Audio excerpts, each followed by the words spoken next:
हाँ जी, अस्सलाम वालेकुम। मेरी आवाज़ आ रही है, स्क्रीन शेयर हो रही है आप लोगों के पास सही से? Yes sir. Okay, yes sir. That's right. ठीक हो गया। तो basically we are done with topic number 2। आज हमने टॉपिक 3 स्टार्ट करना है। And in topic 3 what we are going to do is basically will talk about equations of motions of single degree freedom systems. Topic 4 for us will be multi degree freedom system की equations of motions. ठीक है? Those who are repeating the course they will find that this topic was not there before, तो please इस चीज़ को अपने पास correct कर लें। जो लोग पहले की स्लाइड्स यूज़ कर रहे हैं, पहले हम लोग सीक्वेंस डिफरेंट तरीके से करते थे, सेम चीज़ है बट डिफरेंट सीक्वेंस में हो रही है। तो now what we are going to do first will talk about the derivation of equation of motions सब तरह के systems की, and once we are done with that then we'll go to the solution of equations। ठीक है, जिसमें हम system के analysis को study करेंगे, उनके vibration analysis को देखेंगे। ठीक है, तो इस topic के अंदर what we will do is basically we'll first revise how we make free body diagrams। ये हमने पिछले टॉपिक में भी किया हुआ है, अब इस दफ़ा हम लोग उसको ज़रा और डिटेल में करेंगे, because now we need this to actually write the equations. ठीक है, उसके बाद we will look at the number of different methods जिनसे हम इक्वेशंस ऑफ मोशन को डिराइव कर सकते हैं for single degree freedom system in this particular topic, and in the next topic we'll do multi-degree freedom systems, right? तो just revising what we have already done, हमारे पास कभी भी अगर कोई बहुत ऐसा सिस्टम आ जाता है जिसमें मल्टीपल मासेस हैं, springs are connected at different locations, and what we want to do is we want to convert this system into an equivalent spring mass system। तो उसकी पहली कंडीशन तो ये है कि वो एक सिंगल डिग्री फ्रीडम सिस्टम होना चाहिए, and this is a system which we have talked about before, पहले भी हम देख चुके हैं, इसके इक्विवेलेंट मास निकाला था हमने। तो इस सिस्टम को basically what we can do is we can convert this into an equivalent spring mass system. अब इसमें एक चीज है which is new I think, वो ये है कि the base here is not grounded, base cam के ऊपर रखी हुई है, and as the cam is moving the base is going to move, so this is a phenomena which we call base excitation। इसको हम अभी डिटेल में नहीं पढ़ेंगे, there is a separate topic on base excitation जिसके अंदर हम इस चीज का effect on system vibrations study करते हैं। base excitation is a topic that we will study in detail। this does not actually change the system itself। System में का मास और स्प्रिंग का जो कॉम्बिनेशन दैट इज इंडिपेंडेंट, कि आप यहाँ पे बेस को एक्साइट कर रहे हैं कि यहाँ पे फोर्स लगा रहे हैं कि या इसको फ्री वाइब्रेट कर रहे हैं। तो in this particular case this is a base excitation system, तो उसको हमने बेस एक्साइटेशन की तरह से बना दिया। हमारे लिए इंपॉर्टेंट पॉइंट ये है कि एक कॉम्प्लिकेटेड सिस्टम था, उसको हमने एक सिंप्लीफाइड स्प्रिंग और मास के कॉम्बिनेशन से रिप्रेजेंट किया, and this we have talked about कि इक्विवेलेंट मास क्या होता है, इक्विवेलेंट स्टिफनेस क्या होती है, और ये कैसे निकालते हैं। ठीक है, एक और एग्जांपल है, अब ये एक आपके पास टावर है, अब इसको हमने मॉडल करना है। इन दिस केस हमारे पास there is lot of distributed mass है, पूरी बिल्डिंग में मास है, यहाँ पे भी मास है। एक आइडियलाइजेशन जो इस बिल्डिंग की होगी that would be something like this, कि आप इसको एक सिंपल कैंटिलीवर से रिप्रेजेंट कर दें। अब कैंटिलीवर में हमारे पास क्या होगा, there will be a mass here and there will be stiffness in the beam, but ये मास सिर्फ ये टॉप का मास नहीं होगा, there will be mass of this beam as well, जो जिसको आपने इक्विवेलेंट फॉर्म में यहाँ पे ऐड करना है। This is going to be equivalent mass, और इस पूरे स्ट्रक्चर की जो स्टिफनेस है would be the stiffness of this cantilever beam. तो this is an idealisation of the structure, simplify कर दिया स्ट्रक्चर को, और उसके बाद we can convert this into a spring mass system. और हम इस सिस्टम की इक्वेशन लिख लेते हैं, this is how we get our results. Basically हम इससे इक्वेशन, हमारी जो इक्वेशन होगी वो इस सिंपल सिस्टम की होगी which will represent this complicated system. इसके इस जो स्ट्रक्चर टॉप स्ट्रक्चर का, इसकी हॉरिजॉन्टल वाइब्रेशन को रिप्रेजेंट आप करेंगे यूजिंग दिस सिंप्लीफाइड मॉडल, और ये सिर्फ हॉरिजॉन्टल वाइब्रेशन को मॉडल कर रहा होगा, बिकॉज हमने डिस्प्लेसमेंट जो अज्यूम की है वो हॉरिजॉन्टल डिस्प्लेसमेंट अज्यूम की है। ठीक है, राइट। इक्वेशन होती क्या है हमारी, जो किसी भी undamped system single degree freedom system होगा उसकी इक्वेशन की हमेशा ये फॉर्म होगी, तो mass times acceleration which is x equal dot plus k times displacement, and this is equal to zero. Zero इसलिए है because we are talking about free vibrations. अगर फोर्स वाइब्रेशन होंगी, यानी कि कोई एक्सटर्नली अप्लाइड फोर्स है, यानी कि जैसे बेस एक्साइटेशन है या कोई मास अनबैलेंस है जिसकी वजह से फोर्स लग रही है, वो फोर्सिंग फंक्शन आपके यहाँ पे राइट साइड पे आ जाता है, but that comes later on, will talk about this later on. ठीक है, अब अगर आपका सिस्टम रोटेट कर रहा है देन द इक्वेशन चेंजेस. अब इसमें मैंने एक करेक्शन करनी है. I forgot to do that. This is suppose to be theta, तो this is j equivalent theta double dot plus k t equivalent theta equals to 0. सही. दोनों वन डिग्री फ्रीडम सिस्टम्स हैं, एक ट्रांसलेशन की form में, एक rotation की form में. राइट. इस इक्वेशन का जो सोल्यूशन निकलता है, इस इक्वेशन का सोल्यूशन हम we learn this in topic 5 when के इसका सोल्यूशन हम निकालते हैं in terms of a complex exponential. ठीक है. कॉम्प्लेक्स एक्सपोनेंशियल जो होता है, if you remember from your CBT course, this can be represented in terms of a sine and a cos. ठीक है. और तो आप इसको कॉम्प्लेक्स एक्सपोनेंशियल की फॉर्म में भी इसका सोल्यूशन निकाल सकते हैं और साइन या कॉस की फॉर्म में भी निकाल सकते हैं. ठीक. And again this thing will cover when we are talking about the solution of vibrating systems. उनके जो टाइम डोमेन में क्या x का सोल्यूशन क्या निकल के आ रहा है, we'll talk about this in detail. जो हमारी इक्वेशन आई थी, इस इक्वेशन को what we can do is we can actually convert this into a non-dimensional form. सही है. वो नॉन डायमेंशनल फॉर्म हमने देखनी है. इस उसका पर्पस क्या है? उसका पर्पस ये है, if you look at this equation, current equation को, इसके अंदर कितने पैरामीटर्स हैं जो कि सिस्टम को डिफाइन कर रहे हैं. एक्स तो वेरिएबल है ना हमारा, बट पैरामीटर्स हमारे पास जो सिस्टम को डिफाइन कर रहे हैं, दैट्स एम इक्विवेलेंट एंड के इक्विवेलेंट. तो इस इक्वेशन से हमें ये समझ में आ रहा है कि इस सिस्टम, किसी भी सिस्टम को डिफाइन करने के लिए मुझे उसका मास पता होना चाहिए और मुझे उसकी स्टिफनेस पता होनी चाहिए. And if I know these two, then I can exactly define कि सिस्टम किस तरीके से वाइब्रेट करेगा. Only mass and stiffness should be known. But in reality ऐसा है नहीं. अगर मैं सिस्टम को नॉन डायमेंशनल फॉर्म में कन्वर्ट करूं, तो मैं उसको करने का तरीका ये होता है कि मैं x डबल डॉट एक्सेलरेशन का कोफिशिएंट 1 करने के लिए m से डिवाइड कराता हूं, तो m comes here. I get this. We have talked about this before. This under root k upon m is actually the natural frequency, so this becomes the square of it. और हम अपनी equation को actually right कर सकते हैं in terms of the natural frequency of the system.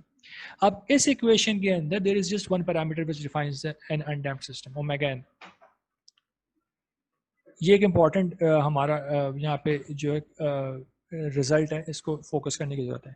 Initially हमने बोला था कि मैं 2 पैरामीटर्स हैं, but there is a relationship which actually relates these 2 things. Omega n इन दोनों को रिलेट करता है. तो अगर मैं m और k को इस तरीके से चेंज कर रहा हूँ कि मेरा ये रेशो चेंज नहीं हो रहा, then the vibration of the system will remain the same. यानी कि अगर आपके पास एक सिस्टम है जिसका मास 1 kg है और उसकी स्टिफनेस 1 न्यूटन पर मीटर है, it will vibrate the exact same way as a system जिसका मास 100 kg है और उसकी स्टिफनेस 100 न्यूटन पर मीटर है. ठीक है. This is important. तो the actual parameter which governs the free vibration of an undamped single degree of freedom system is only 1. सिर्फ ओमेगा n कंट्रोल कर रहा होता है कि आपका सिस्टम कैसे वाइब्रेट करेगा. राइट. और from here we can actually see, अगर हम किसी भी सिस्टम की इक्वेशन निकालते हैं, उससे हम उसकी नेचुरल फ्रीक्वेंसी डिराइव भी कर सकते हैं. इस इक्वेशन को मैं कन्वर्ट करूंगा इस फॉर्म में, तो whatever is the coefficient of x is actually the square of the natural frequency. तो this is also useful for us. किसी भी इक्वेशन से हम उसकी सिस्टम की नेचुरल फ्रीक्वेंसी निकाल सकते हैं. राइट. अब हम आते हैं अपनी इक्वेशन की डेरिवेशन के ऊपर. How we derive equations of motion. We have 4 methods for this. Newton second law, you know about this. ठीक है. D'Alembert's principle is also a modified form of the same thing. These first two points are exactly the same. Mathematically, conceptually, in Mefaraka, we'll talk about this. And there are 2 new methods which you haven't seen before. Likely not seen. हो सकता है किसी ने देखा हो अलग से. But these 2 are actually very useful when you have very complicated systems. और जब examples हम कर रहे होंगे, then you will come to realize the importance of these 2. शुरू में शायद थोड़ी सी मुश्किल भी होगी, because सबसे आसान initially लगता है कि Newton's second law, but in reality Newton's second law for very complicated systems जिसमें multiple masses, multiple stiffness हो, it's not easy to apply. ठीक. तो these 2 will help us in dealing with very complicated systems, and this will take time, especially virtual work में थोड़ा सा time ज़्यादा लगेगा समझने में, but once you have understood what it is, it's not that difficult.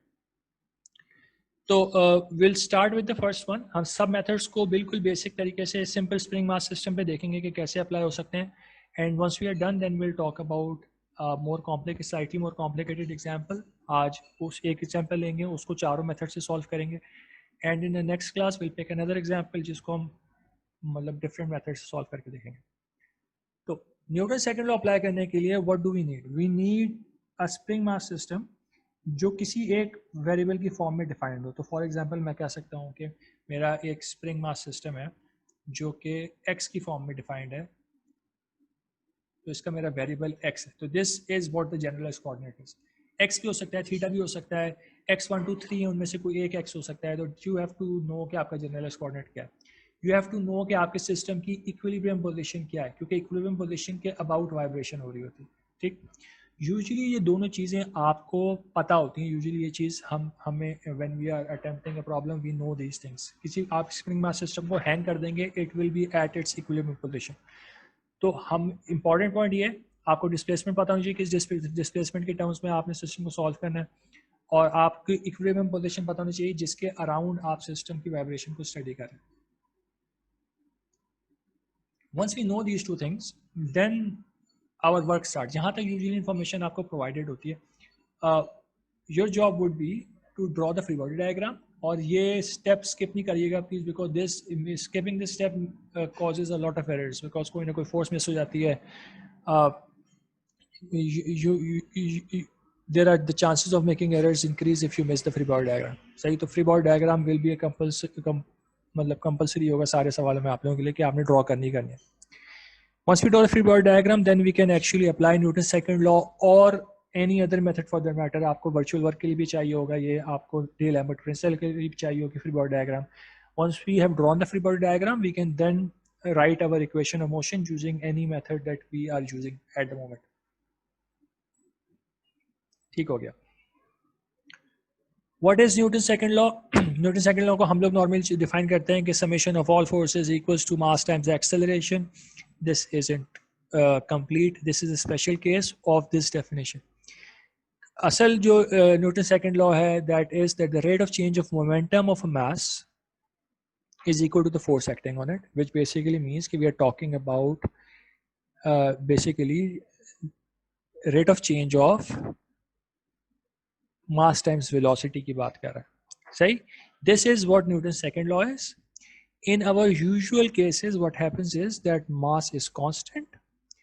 Then we can take mass out of this and we end up with this formula which we are all used to, F equals to ma. But F equals to ma is not applicable जब किसी system का mass change हो रहा हो.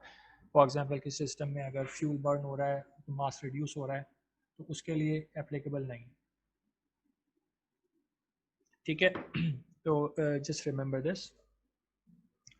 आपके पास F equals to m है, इसका रोटेशनल इक्विवेलेंट आपके पास summation m equals to j theta double dot हो जाएगा. Again this thing is for a constant j. अगर j कांस्टेंट नहीं होगा then this is d by dt j theta dot. Angular momentum की terms में लिखना पड़ेगा.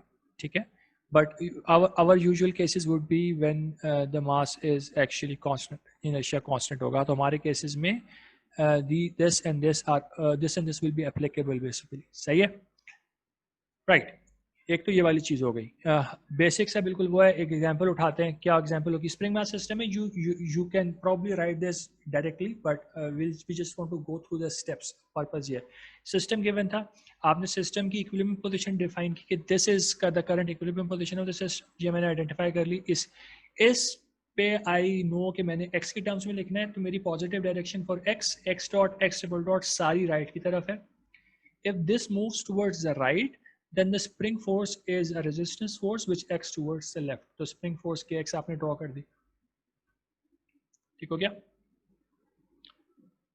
जब आप F equals to ma लिख रहे होते हैं तो आपको force appears on the opposite side of ma, और opposite side के ऊपर आपने force का प्लस माइनस साइन का ख्याल रखना होता है. तो this is a negative force.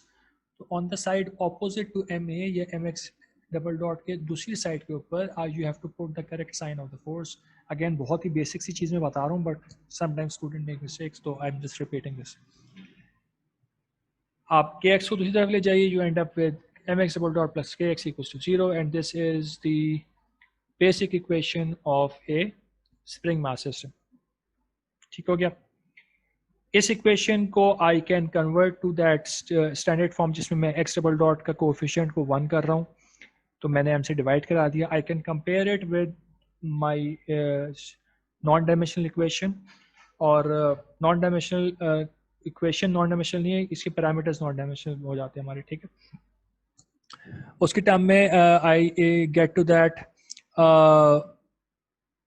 Omega n आ जाएगा हमारा under root k upon m. सही. तो this is the point is you will be able to find out the natural frequency of any system if you अगर आप उसकी equation को किसी भी मेथड से डिराइव करके निकालते हैं, once you get to this point यहाँ पे आप उसकी natural frequency भी निकाल सकते हैं just by dividing the mass here, whatever is coefficient of x, you get the natural frequency from that. Right. This was Newton's second law. इसके साथ में हमारे पास एक और प्रिंसिपल है which is D'Alembert's principle. अच्छा, किसी भी पॉइंट पे if you have any question please stop me and ask. ठीक है, वेट नहीं कीजिएगा. स्पेशली अगला वाला जो पॉइंट आएगा वर्चुअल वर्क वाला, उसमें कॉन्सेप्ट ज़्यादा है. If you get confuse any point stop me. अच्छा, तो अभी हमारे पास D'Alembert principle is essentially a modified form of Newton's second law. Mathematically this is the same thing. तो आप एम एक्स डबल डॉट को दूसरे तरफ उठा के ले गए, this is what it is. But conceptually इसमें कुछ चेंजेस आ रहे हैं. मुझे आ रहे हैं कि हम instead of saying that the rate of change of angular momentum is equal to sum of applied forces, we are saying that the sum of all forces applied on the system is zero. तो this is एक greater level का, यानी ज़्यादा बड़े level का summation F कर रहे हैं. हम एम एक्स डबल डॉट को भी एज फोर्स ट्रीट कर रहे हैं. इसको हम कहते हैं इनर्शियल फोर्स, बल्कि लिखा हुआ है यहाँ पे दिस थिंग है इनर्शियल फोर्स. ठीक है, inertial force is the force which you feel when you push an object. अगर आप उसको accelerate करने की कोशिश करते हैं, you get a resistance force. तो inertial force is the resistance to acceleration. इसी तरीके से damping आपकी resistance to velocity है, और आपकी जो spring force होती है वो resistance to displacement होती है. तो आप अगर body accelerate कर रही है तो you feel inertial force. अगर आप इस इनर्शियल फोर्स को, हमने कुछ भी नहीं किया, हमने सेम चीज़ लिखी हुई है, बस हमने इसको दूसरी तरफ ले गए. अब this thing is now can be considered to be summation F equals to zero, because इसके अंदर आपकी इनर्शियल फोर्स आ गई. तो इसको हम कहते हैं कि एक आर्टिफिशियल स्टेट ऑफ इक्विलिब्रियम में सिस्टम आ गया. अब मैथमेटिकली कुछ भी चेंज नहीं हुआ, everything is the same, but we are going to use this concept in the next method that we study which is the virtual work. तो ये method itself is not something that you have to apply independently. मतलब ऐसा नहीं हो कि आप कहेंगे मैं D'Alembert प्रिंसिपल अप्लाई कर रहा हूँ या मैं न्यूटन सेकंड लॉ अप्लाई कर रहा हूँ. They are essentially application point of view से सेम चीज़ है, D'Alembert प्रिंसिपल और न्यूटन सेकंड लॉ. कॉन्सेप्चुअली और इनमें चेंज है, क्योंकि इसके अंदर आप इक्विलिब्रियम की बात कर रहे हैं और न्यूटन सेकंड लॉ में आप इक्विलिब्रियम की बात नहीं कर रहे. ठीक हो गया. इक्वेशन इस केस में भी वैसी निकल के आती है. आप समेशन एफ लगा रहे हैं, जैसे पीछे अगर मेरे पास स्प्रिंग मास सिस्टम है, जो चेंज आएगा वो ये आएगा कि मेरे पास एक मास है और स्प्रिंग है, तो इसकी free body diagram, let's say कि मेरे पास ओरिजिनल सिस्टम ये था, and if this thing moves in this direction x, तो दिस इज x, तो आपकी spring force comes out to be this. Velocity और मेरी एक्सेलरेशन की यही पॉजिटिव डायरेक्शन है. D'Alembert प्रिंसिपल में the inertial force is an apply consider to be a force on the mass. ठीक है, तो उसको आपको फ्री बॉडी डायग्राम के अंदर शो करना पड़ता है. तो you also show m x double dot है, तो this is a force in the system. तो सिस्टम की टोटल फोर्सेज क्या हो गई, minus m x double dot minus k x equals to zero, and this just changes to m x double dot plus k x equals to zero, which is the same thing. अब अभी बहुत simple चीज लग रही है, but this when you get multiple masses, multiple stiffness in system, तो उस case में ये थोड़ी सी कॉम्प्लिकेट होना शुरू हो जाएगी चीज. राइट. ठीक है, तो इस प्रिंसिपल का जो हमारे लिए सबसे इंपॉर्टेंट रोल है वो वर्चुअल वर्क की एप्लीकेशन के अंदर आता है. ये principle itself is not unique, Newton's law ये है सब कुछ, बट इसका जो ये वाला कॉन्सेप्ट है ना कि हम सिस्टम को इक्विलिब्रियम के अंदर अज्यूम कर रहे हैं, this is what we are going to utilize in this principle of virtual work के अंदर. अब ये स्टेटमेंट जो लिखी हुई है इसके अंदर बहुत सारे कीवर्ड्स ऐसे आएंगे जो कि हमें समझ में नहीं आ रहे होंगे. तो let's just read this thing and will explain कि इसमें क्या लिखा हुआ है.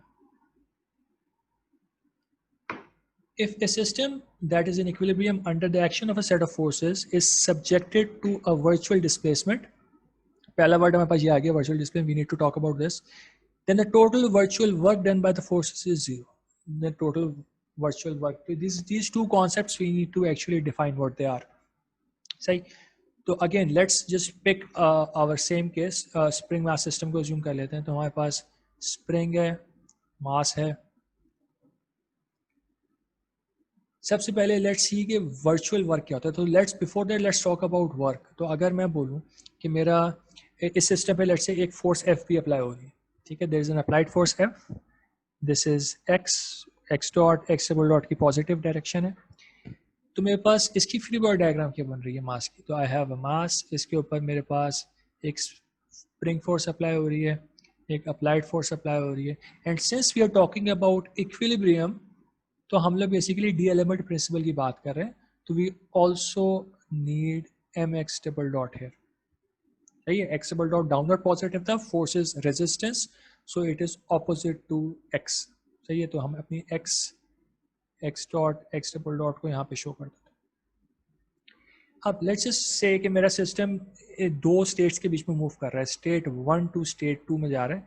इधर डिस्प्लेसमेंट x1 थी, इधर डिस्प्लेसमेंट x2 हो गई.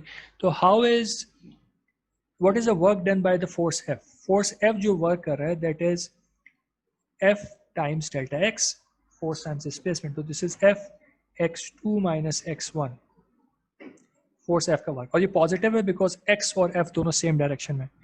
अगर मैं same चीज kx के लिए देखूंगा तो work done by kx between positions 1 and 2, ये क्या होगी? This is a function of x. तो मुझे integrate करना पड़ेगा. तो जैसे हमने पहले किया था, तो मैं x1 से लेके x2 तक इसको इंटीग्रेट करता हूँ and I end up with half k x2 square minus x1 square, and this is the work done by the spring. और ये नेगेटिव हो जाएगा बिकॉज kx और डिस्प्लेसमेंट ऑपोजिट डायरेक्शन में. Same thing will happen in terms of mx double dot as well.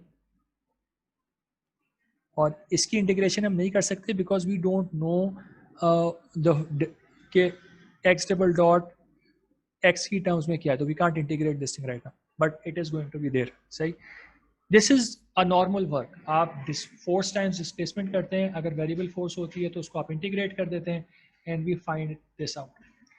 अब ये इसको हमने रिलेट करना है वर्चुअल वर्क के साथ. As may be is slightly clear from the जो वर्ड है उससे कि it's a virtual work, so it's not a real work.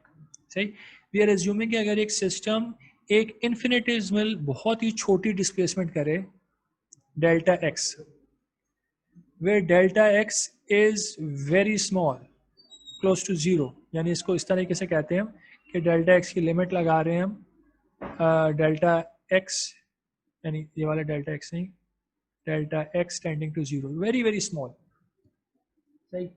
In this case, what would be the work done by the forces? तो हमने this small displacement, which is not a real displacement, system actually move नहीं कर रहा. We are assuming कि system अगर move करे तो कितना work होगा. तो जो displacements को हम assume करें system move करे, that's a virtual displacement. और उस fictitious displacement के against जो work करेंगी सारी forces, that's a virtual work.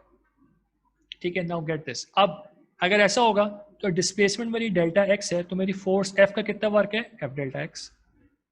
सही, मेरी स्प्रिंग फोर्स का कितना वर्क है? स्प्रिंग फोर्स मेरे पास के एक्स थी इनिशियल पोजीशन में.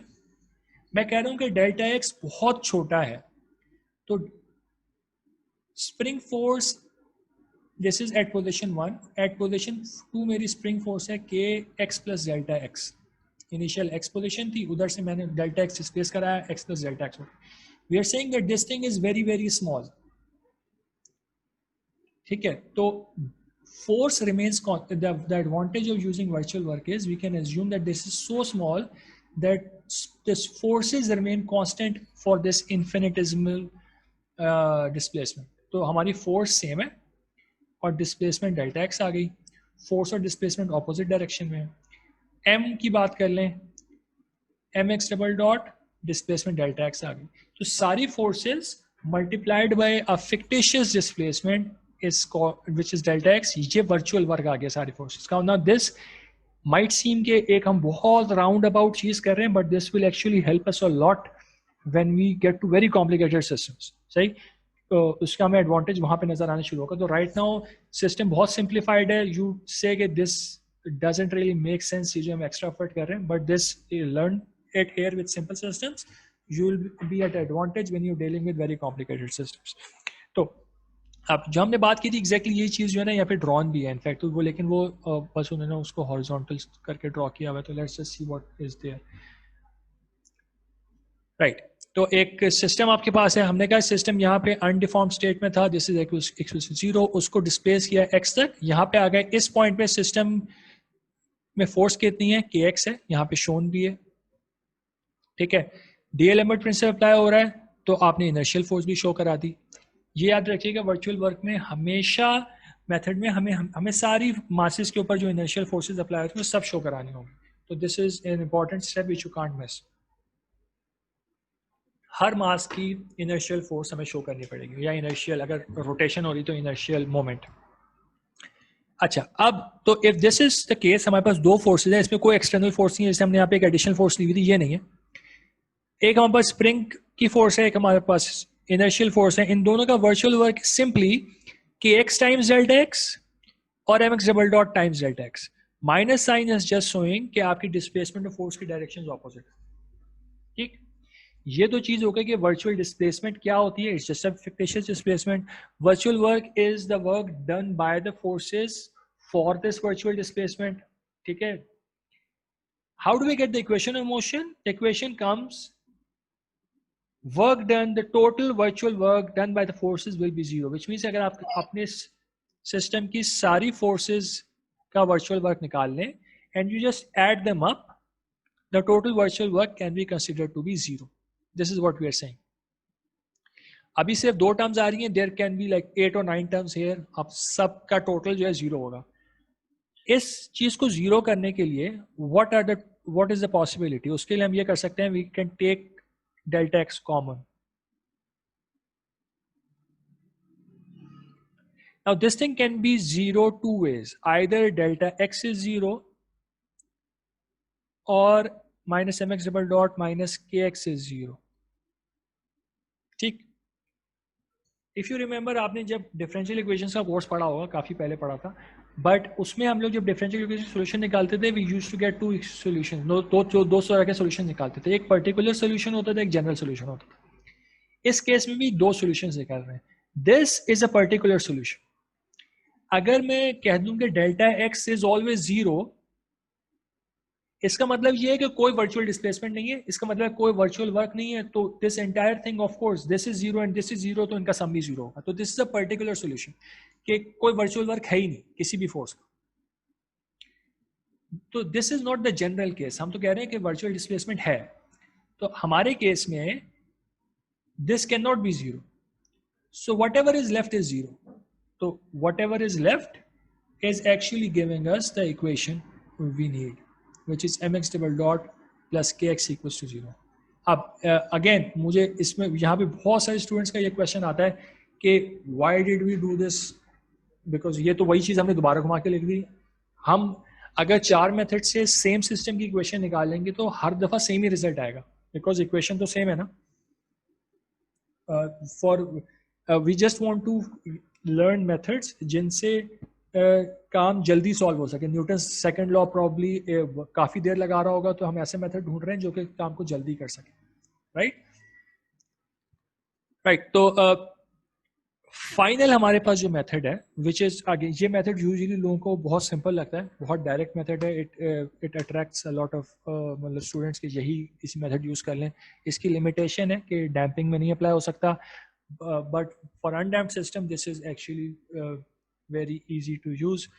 वो सिस्टम ये कि अगर मैं किसी भी स्टेट पे सिस्टम की टोटल एनर्जी निकाल लूँ, टी प्लस यू निकाल लूँ, T is kinetic energy and you is the potential energy. तो अगर ये पूरी चीज कांस्टेंट, हम कहते हैं एनर्जी कंजर्व रहती है, अगर कोई लॉस नहीं हो रहा, तो एनर्जी अगर कंजर्व रहती है तो इसका डेरिवेटिव 0 होना चाहिए. तो अगर मैं किसी भी सिस्टम की टोटल एनर्जी निकाल लूँ, तो मेरे पास एक स्प्रिंग मास सिस्टम है, स्प्रिंग मास सिस्टम में एक स्प्रिंग होता है, एक मास होता है. ठीक है, तो in this case what happens कि इसकी जो kinetic energy is half mx dot square and इसकी पोटेंशियल एनर्जी है जो है that is half kx square. अगर ये पूरी चीज कांस्टेंट है then the derivative of this thing is zero. ठीक है, the derivative of this thing is zero. अब ये डेरिवेटिव निकालने वाली चीज है, I do it once, but हम टाइम डेरिवेटिव निकाल रहे हैं. I just do this one so that you I can remember हम कर क्या रहे हैं यहाँ पे. हम कर ये रहे हैं कि हम एम एक्स डॉट स्क्वायर का डेरिवेटिव ले रहे हैं. एम कांस्टेंट है तो एम को आप बाहर ले जाइए.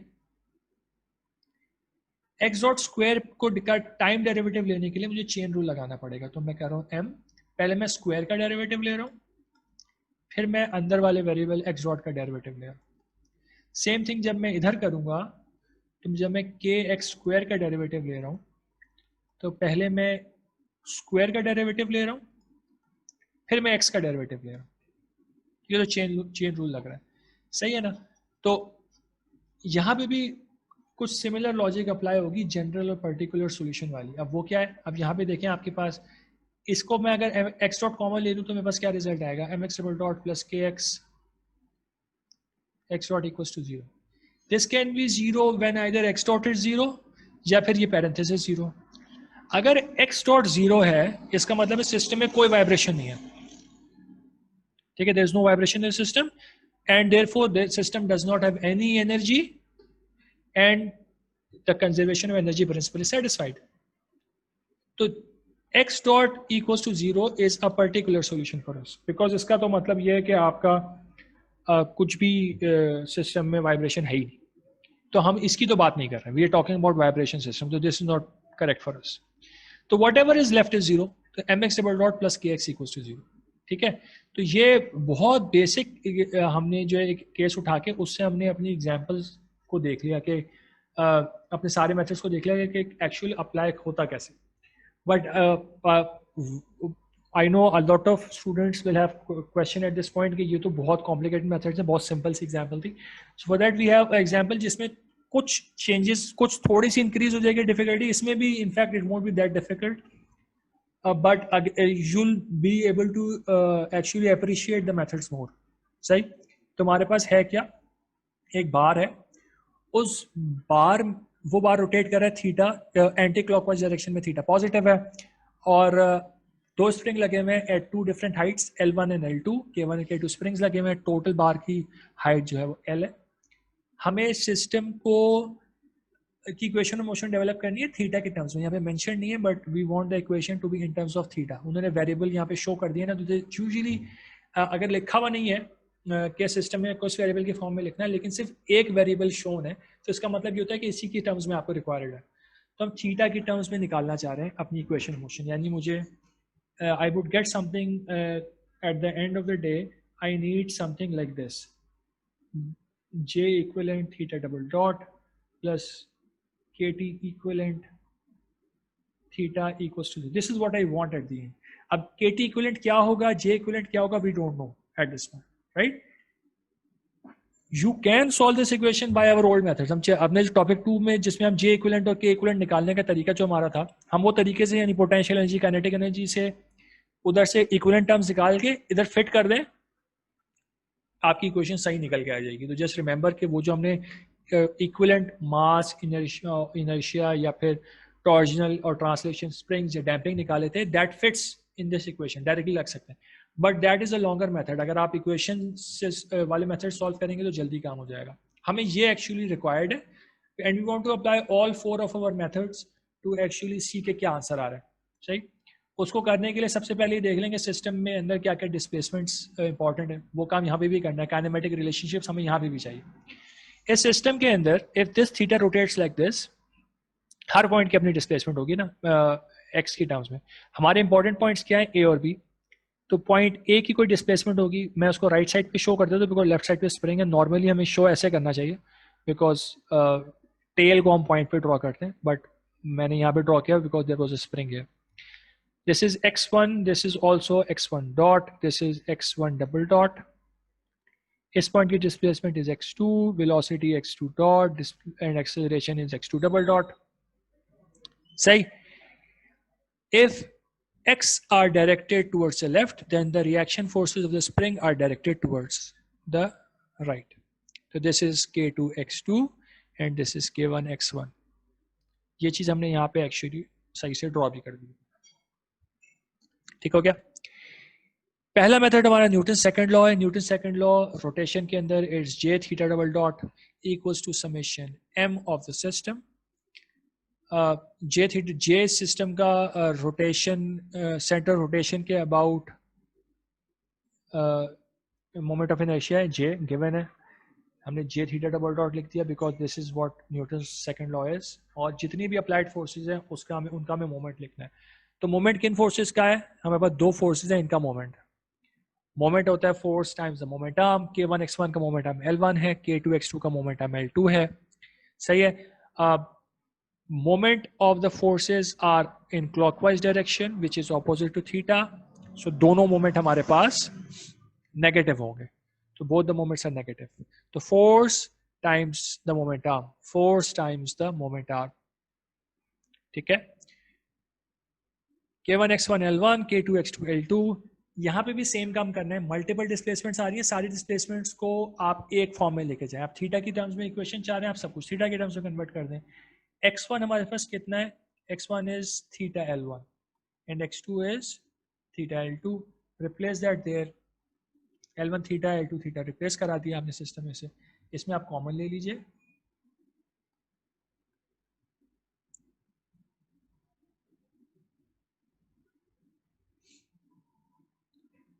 ठीक है. And you can even bring this to the same side. उठा के माइनस साइन बाहर से पॉजिटिव हो जाएगा जब आप उसको उठा के दूसरी तरफ लेके जाएंगे. तो this is your equation of motion. ये आपकी इक्वेशन मोड है. न्यूटन सेकंड लॉ अप्लाई किया था, बहुत 2 स्टेप में चीज सॉल्व हो गई. इस पर्टिकुलर सिस्टम के लिए Newton second law was not a bad choice. मसला न्यूटन सेकंड लॉ में होगा जब हमारे पास सिस्टम के अंदर मल्टीपल मासेस होंगे. वो प्रॉब्लम हम अगले एग्जांपल में देखेंगे when we get to the next example. Right. इससे एक चीज है जो कि इसमें पूछी हुई नहीं है, but I just want to reinforce that इस सिस्टम के अगर मुझे इक्विवेलेंट इनर्शिया और इक्विवेलेंट स्टिफनेस निकालनी हो तो वो क्या है? This is J equivalent and this is K equivalent. ये हमने डिराइव नहीं किया, हमने इक्वेशन बनाई. इक्वेशन की general form is J equivalent theta double dot plus K equivalent theta equals to 0. तो जब आप इक्वेशन लिखते हैं उसके अंदर इक्विवेलेंट स्टिफनेस, इनर्शिया और जब डैम्पिंग आएगी तो equivalent damping, everything will be already present. सही. और मैं इस इक्वेशन से क्या कर सकता हूँ? मैं इस इक्वेशन से सिस्टम की नेचुरल फ्रीक्वेंसी भी निकाल सकता हूँ. नेचुरल फ्रीक्वेंसी निकालने के लिए मैं थीटा डबल डॉट करूंगा, मैं J को डिवाइड करा दूंगा. ठीक है. तो plus K1 L1 square plus K2 L2 square divided by J theta equals to 0. सही. And this thing is omega n square. ये चीज आ रही है जो ओमेगा n square हो गया, उसको हम निकाल सकते हैं. मैंने इक्वेशन से हमारे पास नेचुरल फ्रीक्वेंसी भी आ गई. हमारा टाइम इस वाले सेशन का ख़त्म हो रहा है, तो please rejoin and we have a small example. इसी के एक केस हम और देख लेंगे. एक दो इसके वर्चुअल वर्क वाली चीज़ हमें देखनी है और एनर्जी वाली चीज़ देखनी है, और then we can end the session. तो please rejoin and we can continue. Right. This was the Newton second law. D'Alembert principle, अगर मैं इसमें बोलूँ कि d'Alembert principle is not something which is usually applied in place of Newton's second law, but अगर हम इसके D-element principle की बात करें, what could change there? What could change is this force here. J theta double dot पहले हमने force नहीं ली थी, यहाँ पे हमने J theta double dot की force assume नहीं की. J theta double dot is the rate of change of angular momentum. ठीक है, rate of change of angular momentum. इसको अगर मैं as an इनर्शियल, हम इसको मोमेंट कहेंगे सिंस दिस इज रोटेशन, तो इनर्शियल मोमेंट के तौर पे ले लूंगा. Then I am just writing summation m equals to 0, जिनमें एक मोमेंट हमारा J थीटा डबल डॉट आ गया, ऑपोजिट टू थीटा है तो माइनस साइन के साथ आएगा, तो minus J theta double dot this my inertial moment. और सिस्टम में बाकी जो मोमेंट्स हैं वो हम वैसे ही लिख देंगे. तो हमारे पास बाकी मोमेंट जो थे K1 X1 L1, K2 X2 L2, they are there, उसी तरीके से बिल्कुल डिफाइंड है जैसे पहले डिफाइंड थे. ठीक है. सिस्टम की इक्वेशन कैसे बनेगी? सिस्टम की इक्वेशन अभी भी बिल्कुल सेम तरीके से बनेगी. आपने x1 x2 को रिप्लेस कराया है, आपने थीटा को कॉमन ले लिया, इक्वेशन को सारी टर्म्स जो होती हैं वो एक तरफ लेके चले जाते हैं just to form a standard equation. आपने सारी इक्वेशन लेफ्ट हैंड साइड पे लेके पूरी टर्म्स, तो आप की ये इक्वेशन बन गई। नॉर्मली अप्रोच ये है कि हम अपने वेरिएबल जो हमारी जनरलाइज कोऑर्डिनेट की टर्म्स होती हैं सारी, यानी जहाँ पे थीटा, ये सब कुछ लेफ्ट हैंड साइड पे रखते हैं, और अगर कोई अप्लाइड फोर्स होती है उसको हम राइट साइड पे रखते हैं। तो अगर सिस्टम पे कोई फोर्स अप्लाई हो रही होती, तो लेट्स से यहाँ पे कोई फोर्स अप्लाई हो रही होती, तो उसका मोमेंट हमारे पास यहाँ पे आ जाता, which is not present right now, but अगर होता तो फोर्सिंग फंक्शन को राइट साइड पे रखते हैं, और जो हमारा डिस्प्लेसमेंट की सारे टर्म्स होती हैं और वेलोसिटी और एक्सेलरेशन की टर्म्स, उनको हम लेफ्ट साइड पे रखते हैं। तो this is basically the D'Alembert principle, which is the same as the Newton's second law. अब हम अप्लाई करेंगे वर्चुअल वर्क, तो उसमें थोड़े से कॉन्सेप्ट्स हमारे ना वर्चुअल वर्क के होपफुली और क्लियर हो जाएंगे। वर्चुअल वर्क की equation, there is no actual equation, it just is virtual work equal to 0। This is what it is. आपने सारी टर्म्स का वर्चुअल वर्क निकालना है, उनको सम करा के लिख देना है, and you end up with the equation. अब देखिए हमें करना क्या पड़ेगा। हमें सबसे पहले आइडेंटिफाई करना पड़ेगा हमारे पास कितनी इक्वेशन है। हमारे पास एक बार है जिसका इनर्शिया, तो there is just one inertial moment. ये हमारी सेकंड फोर्स होगी स्प्रिंग की, ये हमारी थर्ड फोर्स होगी स्प्रिंग की। हमारे पास 3 फोर्सेस हैं टोटल। अगर हमारे पास कोई और मास लगा होता है यहाँ पे, लेट्स से कि यहाँ पे एक मास लगा हुआ है, ठीक है, तो ये अगर थीटा इस तरफ है तो ये मास की डिस्प्लेसमेंट इस तरफ है, तो इसका mx डबल डॉट यहाँ पे आ जाता, तो ये हमारे पास फोर्थ फोर्स हो जाती है। ये हमारे पास अभी नहीं है, ठीक है, this is not there right now. हमारे पास जितनी भी फोर्सेस होती हैं, सबसे पहला काम ये हम फोर्सेस को आइडेंटिफाई कर लें और फिर उनका वर्चुअल वर्क लिख दें। वर्चुअल वर्क में कुछ भी नहीं करना होता, बिल्कुल एक्चुअल करने का काम बहुत आसान है। वो ये है कि जे थीटा डबल डॉट है, जे थीटा डबल डॉट की कॉम्प्लीमेंट्री डिस्प्लेसमेंट क्या है, कि उसके एसोसिएटेड डिस्प्लेसमेंट इज थीटा, तो उसको डेल्टा के साथ लिख दीजिए आप। तो एप्लीकेशन पॉइंट ऑफ व्यू से चीज बहुत आसान है, कॉन्सेप्चुअली इसको समझने की जरूरत है that this is a fictitious displacement. जो वर्क ये लिख रहा हूं मैं यहाँ पे, this is not a real work, this is virtual work. ये सिस्टम में एक्चुअली हो नहीं रहा, this is just a way to solve our system, ठीक। K2 X2 की मेरे पास क्या वर्चुअल वर्क, अच्छा नेगेटिव होगा बिकॉज फोर्स और डिस्प्लेसमेंट ऑपोजिट है। K2 X2 के साथ कौन सी डिस्प्लेसमेंट अप्लाई होगी, associated displacement is basically X2। उस जिस पॉइंट पे फोर्स अप्लाई हो रही होती है उस पॉइंट की डिस्प्लेसमेंट की बात करते हैं। तो इस पॉइंट की डिस्प्लेसमेंट X2 है, तो डेल्टा X2 माइनस के साथ इस वाली फोर्स के लिए हो जाएगा minus K1 X1 delta X1। जितने भी वर्चुअल वर्क सिस्टम के अंदर आ रहे हैं उन सबको you simply need to add together and set it equal to 0। सही है, this is the entire method. गलती कहाँ पे करते हैं लोग, गलती करते हैं डायरेक्शंस में, कि मोमेंट्स की डायरेक्शन सही नहीं लगाई, सारे मोमेंट्स कंसिडर नहीं किए। कि फॉर एग्जांपल आप ये लगाना भूल गए, if you forget this which means you forget this, तो आपके सिस्टम में एक्सेलरेशन की टर्म ही नहीं आ रही। तो you have to just make sure कि आप सारे जो वर्चुअल वर्क्स हैं सारी फोर्सेस को उनको कंसिडर कीजिए। Once you have everything you just sum them up, और उसके बाद हमारी जो काइनेमेटिक रिलेशनशिप्स हैं they are applicable here as well. जो चीज x पे वैलिड है वही चीज डेल्टा x पे भी वैलिड है, वही चीज x डॉट पे भी वैलिड है,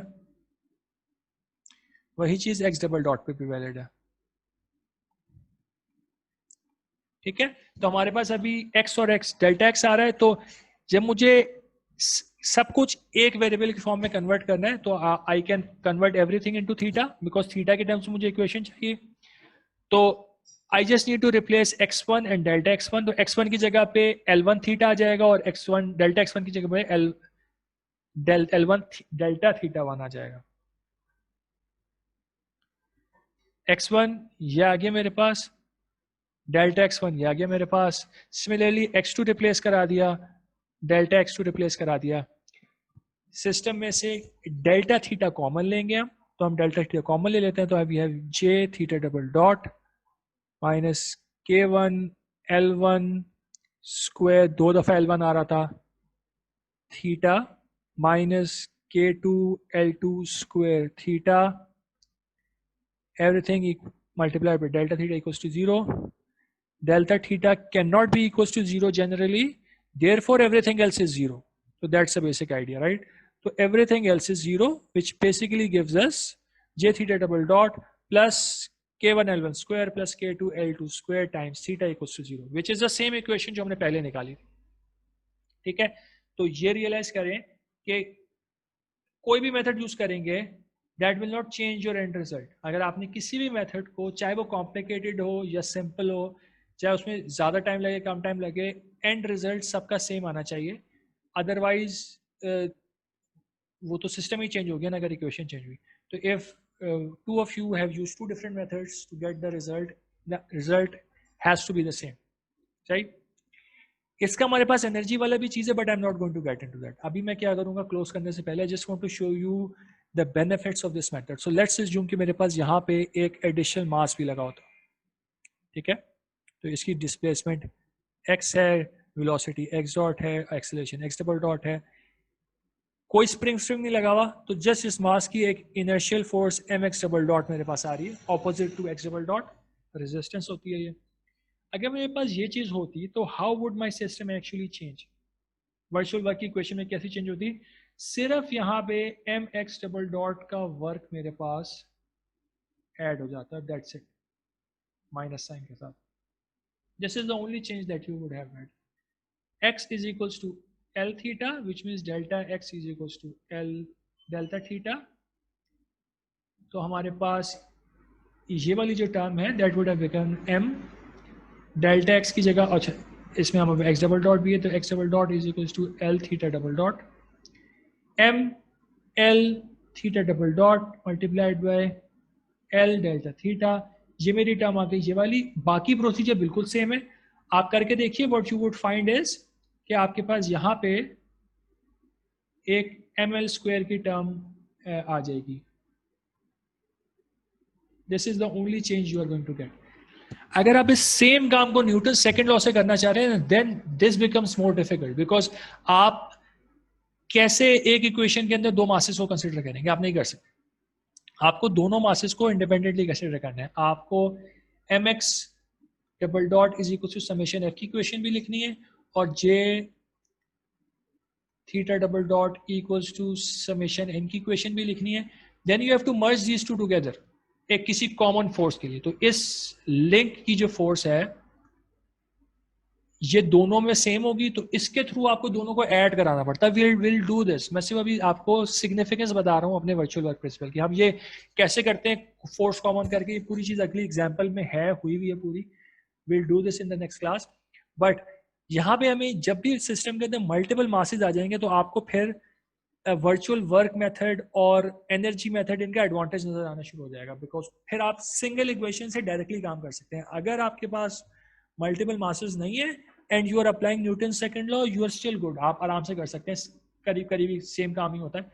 बट जब भी ज्यादा मासेस होंगे, देन वर्चुअल वर्क और energy method is better choice.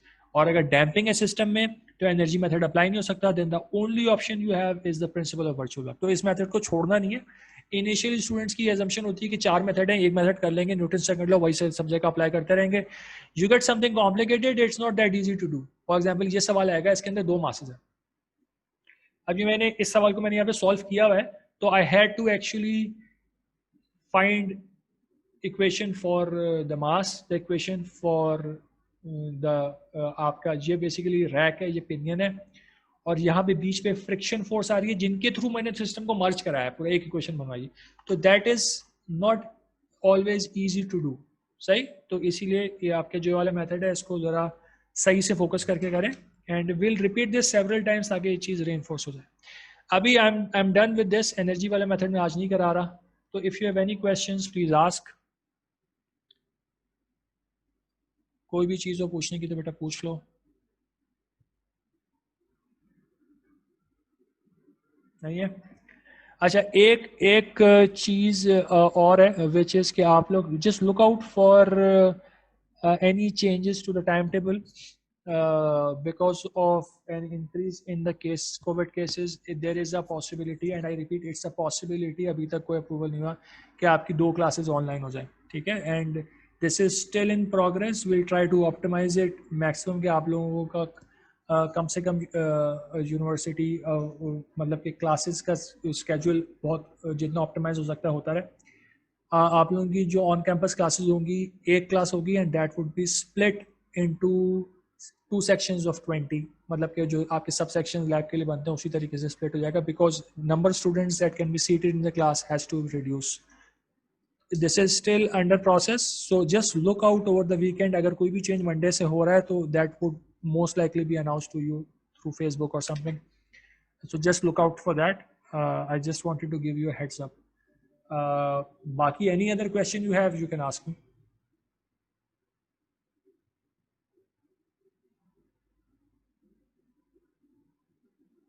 No sir, no question. ठीक है बेटा, ठीक है, चलो फिर let's stop this here. And if you have any questions later on, just message me. Right? Thank you very much. Assalamu alaikum.